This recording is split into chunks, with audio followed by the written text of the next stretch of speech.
महिला का सम्मान हिजाब और बुर्खे में ही नहीं है, महिला का सम्मान हर धर्म में है। आज हमारे हिजाब पे और बुर्खे पे सवाल नहीं है, आज पूरे देश की महिलाओं पर सवाल उठाया जा रहा है। हिजाब से औरतें अपनी इज्जत तो बचाती हैं, अपनी नुमाइश से जो बचती हैं। हिंद देश के निवासी सभी जन एक है, रंग रूप वेश भाषा चाहे अनेक, इनसे हो कुछ नहीं पा रहा तो इन मुद्दों पे भटका रही हैं। तो आज हम आ पहुंचे हैं टोंक। टोंक यानी नवाबों की नगरी। नवाबों की नगरी यह टोंक अपने आप में वैसे तो बहुत सी खूबियां और अनेक ऐतिहासिक विरासतें अपने आप में समेटे हुए हैं, लेकिन आज हम टोंक आए हैं एक ऐसे मुद्दे को लेकर जो इस वक्त पूरे देश में एक बड़ा मुद्दा बना हुआ है, जिसको लेकर तमाम तरह की सियासी उठापटक भी जारी है और सियासी बयानबाजी का दौर भी अपने पूरे परवान पर है। जी हाँ, हम बात कर रहे हैं बुर्का और हिजाब विवाद की। बुर्का और हिजाब विवाद को लेकर कर्नाटक से जो मुद्दा उछला था, उस मुद्दे की हवा और चिंगारी अब राजस्थान के कई प्रांतों में कुछ जगहों पर पहुंच चुकी है, जिसको लेकर राजस्थान में भी अब बुर्का और हिजाब विवाद तूल पकड़ता हुआ नजर आ रहा है। इस मुद्दे में यहाँ के कुछ मोजीज लोगों से इस बारे में उनके विचार जानने के लिए आज हम यहाँ टोंक पहुंचे हैं। तो आइए आपको लेकर चलते हैं इन लोगों के पास और जानते हैं बुर्का और हिजाब को लेकर इनके क्या विचार हैं। तो इस वक्त हमारे साथ मौजूद है नेशनल माइनॉरिटी के अध्यक्ष है एडवोकेट सरताज अहमद। उनसे जानते हैं उनके इस बारे में क्या विचार है। मैं हिजाब और बुर्खे के मुतालिक आपको बताऊंगा, उससे पहले मैं बताना चाहूँगा कि जो आज देश में हालात चल रहे हैं उसमें हम ये देख रहे हैं कि महिला का सम्मान नहीं किया जा रहा, और महिला का सम्मान हिजाब और बुर्खे में ही नहीं है, महिला का सम्मान हर धर्म में है। जिस तरीके से सनातन धर्म में महिला का जहाँ सम्मान होता है वहाँ देवता वास करते हैं। इतनी बड़ी बात कही गई है सनातन धर्म में, मैं नहीं समझ पा रहा हूँ कि वो कौन से धर्म के लोग हैं जो इस तरीके से महिलाओं का अपमान कर रहे हैं और हिजाब और बुर्खे के लेकर एक पूरे देश और एक पूरे विश्व में मुद्दा बना दिया गया है।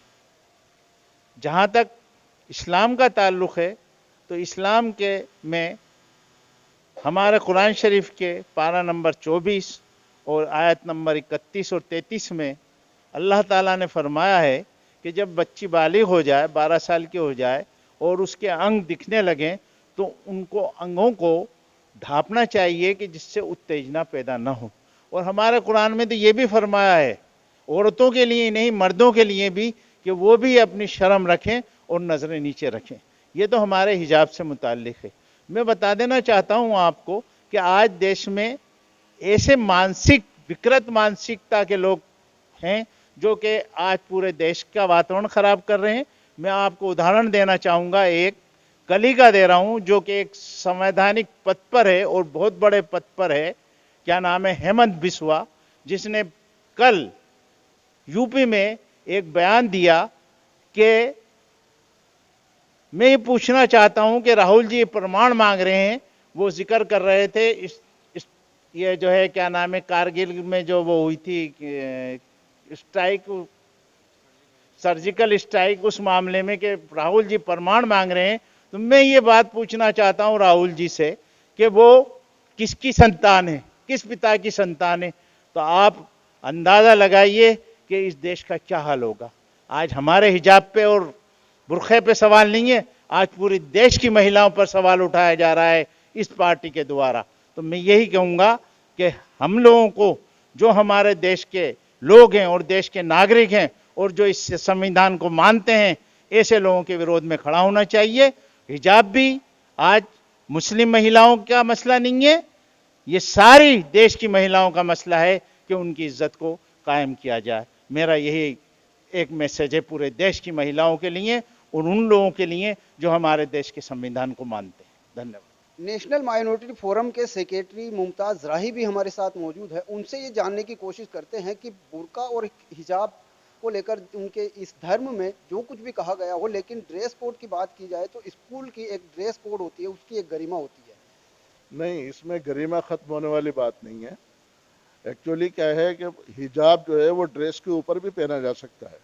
जैसे कि किसी भी तरीके की सिविल सर्विसेज के अंदर सरदार होते हैं, एक उनकी मान लीजिए पुलिस के अंदर है, पुलिस की वर्दी होती है, मिलिट्री की वर्दी होती है, और मिलिट्री की वर्दी के ऊपर उनकी पगड़ी होती है। तो हिजाब भी मतलब उसके कोड के साथ, ड्रेस कोड के साथ हिजाब जो है वो किया जा सकता है। हिजाब में किसी तरीके का ऐसा नहीं है कि हिजाब से किसी तरीके के ड्रेस कोड का वायलेशन हो रहा हो। ड्रेस कोड, आज हिजाब का जो मामला है, मैं आपको एक बात बता दूं, इंटरनेशनल लेवल पे, क्योंकि मैं स्पोर्ट्स से भी जुड़ा हुआ हूं, इसलिए मैं बताना चाहता हूं कि आज मतलब बास्केटबॉल जैसा गेम, उसके अंदर हिजाब पहन के जो है बाकायदा महिलाओं को अलाउ कर दिया गया है, इंटरनेशनल के अंदर, बाकायदा ओलंपिक के अंदर। आप ये देखिए, फेंसिंग जो गेम है, वहाँ पे ईरान की टीम आती है, तो ईरान की महिलाओं को बाकायदा जो है फेंसिंग के साथ जो है वो अलाउ कर दिया गया है।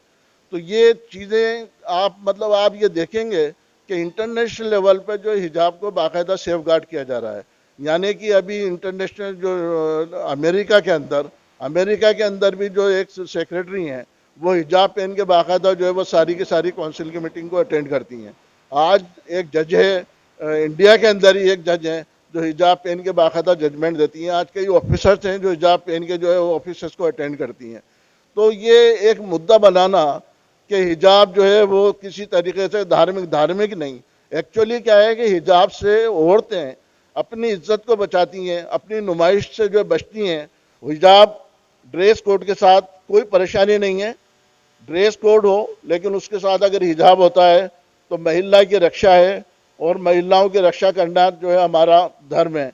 आज बेटी बचाओ बेटी पढ़ाओ, आज अगर बेटियां स्कूलों के अंदर आ रही हैं, कॉलेजों के अंदर आ रही हैं, तो उनको किसी तरीके से उत्साहित करना चाहिए, उन्हें प्रोत्साहित करना चाहिए, ना कि उन्हें डैमेज करना चाहिए। हमारा सबका विश्वास, सबका साथ, ये एक जो ढोंगीपन चला आ रहा है, ये क्या विश्वास है? एक महिला को आप सेव नहीं कर सकते हैं? आप महिलाओं को प्रताड़ित करने के लिए आपने एक सेना इकट्ठी कर रखी है, वहां पे जय श्री राम के नारे लगते हैं। मतलब सरकारें क्या कर रही हैं? सरकारें इसमें क्यों खामोश हैं? हिजाब नहीं, जय श्री राम का नारा अगर वो लगाते हैं तो जिस महिला की बात जा रही है, जिस छात्रा की बात है, उसने भी अपने जज्बे को, अपनी ताकत को बढ़ाने के लिए अपने धर्म का नारा लगाया था, अल्लाहू अकबर बोला था, उसमें किसी को कोई आपत्ति नहीं है। नहीं, बात ये है कि अल्लाहू अकबर कहने से जो है एक तकवा बढ़ता है, एक पावर मिलती है। जब आप किसी भी इंसान को आप ज्यादा से ज्यादा एक्सप्लॉइट करोगे, उसे जो है उत्तेजना दोगे, किसी भी तरीके से परेशान करने की कोशिश करोगे, तो रक्षा के अंदर दिखती बात है कि किसको याद करेगा? जो मालिक को याद करेगा। और इसलिए जो है उस लड़की ने अल्लाह अकबर का नारा लगाया ताकि जो है वो अपने ईश्वर को याद कर सके, ईश्वर से जो है मदद मांग सके। और दिखती बात है कि निहत्ता औरत क्या करेगी? अपने ईश्वर से ही कुछ मांगेगी। चलिए, नेशनल माइनॉरिटी फोरम के लीगल एडवाइजर रईस अहमद भी हमारे साथ मौजूद है। आप एडवोकेट भी हैं, इस नाते आपसे ये जानना चाहेंगे कि ऐसा क्या रास्ता निकाला जाए जिससे आप धर्म की गरिमा भी बनी रहे और स्कूल यूनिफॉर्म का ड्रेस कोड भी जिंदा रहे। देखिए, जहाँ तक हमारे हिंदुस्तान की बात है, बहुत खूबसूरत देश है। हिंद देश के निवासी सभी जन एक है, रंग रूप वेश भाषा चाहे अनेक है। यहाँ हर धर्म, हर जाति, हर मजहब के लोग आपको मिलेंगे और हर तरह के पहनावे के लोग यहाँ मिलेंगे। सरदार पगड़ी बांधेगा, मुस्लिम टोपी लगाएगा, बुर्का पहनेगा, और हिंदू तिलक लगा करके गमछा डालेगा। लेकिन किसके साथ? मोहब्बत के साथ, ना कि नफरत के साथ। जहाँ तक स्कूल और कॉलेज का मामला है, मैंने तो कॉलेज में कहीं ड्रेस कोड का देखा नहीं कि कहीं कॉलेजों में ड्रेस कोड होता है। हम भी जब छोटे थे, बच्चे थे और स्कूल जाया करते थे, तो वहाँ पर कभी कभी हमारे तिलक लगा दिया करते थे, सरस्वती वंदना होती थी, वहाँ पर सूर्य नमस्कार होता था। वहाँ पर कुछ जो पंडित हमारे स्कूल के जो बड़े टीचर होते थे, गुरुजन, वो जनेऊ धारण करके स्कूल में आते थे। किसी ने उनका विरोध करते हुए नहीं देखा कि साहब इस चीज़ों का विरोध होना चाहिए। सरदार के जो बच्चे आते थे वो पगड़ी बांध के आते थे, उनका भी हमने नहीं देखा कि किसी ने विरोध किया हो। आने वाले दौर में सिर्फ हिंदू मुस्लिम, मंदिर मस्जिद, हिजाब, 3 तलाक, ये धार्मिक मुद्दों के आधार पर भटका करके विकास के मुद्दों से विमुख करना चाहती है, रोजगार के मुद्दों से विमुख करना चाहती है आजकल की सरकार। इनसे हो कुछ नहीं पा रहा तो इन मुद्दों पे भटका रही है। तो कहीं ना कहीं आम जनता को ये देखना चाहिए कि हमें असली मुद्दों पर लाना चाहिए, रोजगार, इंडस्ट्री, विकास, इन बातों पर लाना चाहिए। आम जनता को इस पे अवेयरनेस, जागरूकता लाना चाहिए, ये मेरा कहना है। बहरहाल तमाम लोगों से बात करने का नतीजा और निष्कर्ष की अगर बात की जाए तो वो यही निकलता है कि जब तमाम धर्मों के अपने अपने सिद्धांत है तो फिर सिर्फ एक ही धर्म पर हर बार क्यों निशाना साधा जाता है, चाहे बात बुर्के की हो, चाहे 3 तलाक की हो, हिजाब की हो या फिर कोई और हो।